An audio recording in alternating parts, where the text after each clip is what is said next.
why don't we start off, can you tell me your name? My name is Gretchen Haynes. I live in Eden Prairie, Minnesota. I voted for Erik Paulsen in the 2016 election. I'm Carl, and I live in Minnetonka, Minnesota. I have been a Republican through 2016. My name is Chris Miner, and I live in Eden Prairie, Minnesota. I voted for Erik Paulsen twice the last 2 elections. My name's Floyd Grable. Well, I consider myself a Rockefeller Republican, one who believes in sound fiscal policy and generally fairly liberal domestic and social policy. My name is Chris. I have voted for Mr. Paulsen in all elections that he's been eligible in Eden Prairie.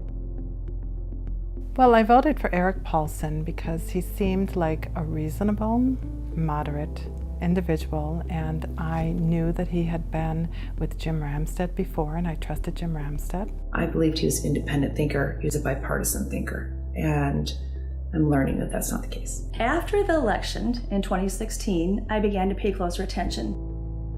And when I looked at his voting record, I was astounded. And he votes the strict party line, the far right thing that's in Congress right now, and that's who he votes for. And that's not what this district's about, I don't believe.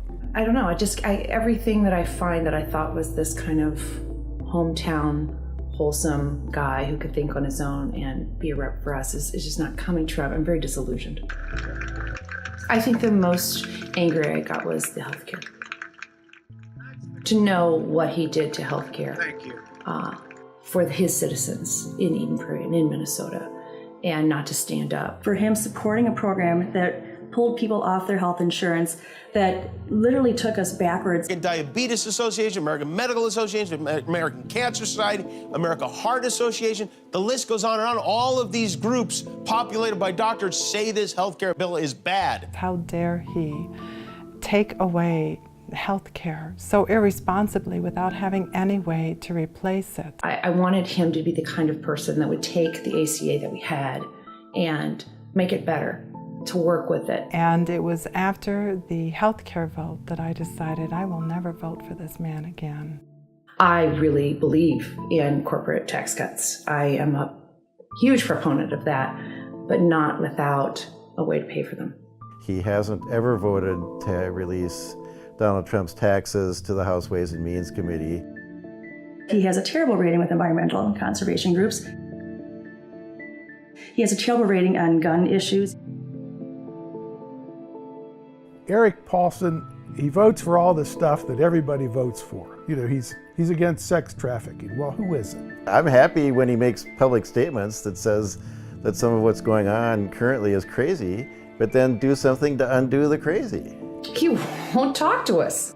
I have found him to be a very poor representative as far as responding to his constituents or being willing to listen to points of view that don't agree with his own.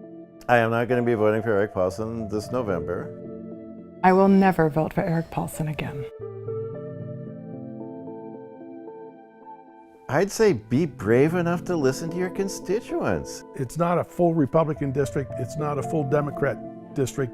There are people of different persuasions, and you've got to meet all of those people and represent all of those people, and not just the ones who are sending you big checks. I look forward to replacing you with Dean Phillips for Congress. I'm disappointed. I really believed in him. Erik's here. Erik, how you doing? Wow. Erik, look at me. I thought you were someone different. And if that's who you truly were, then that's who you should have told us we were voting for. Erik, I'm sorry to tell you, I'm not going to vote for you this year. You have the power to get Trump's tax returns. Use it. Your days as a congressman are numbered. We see who you are, and we will not be voting for you again.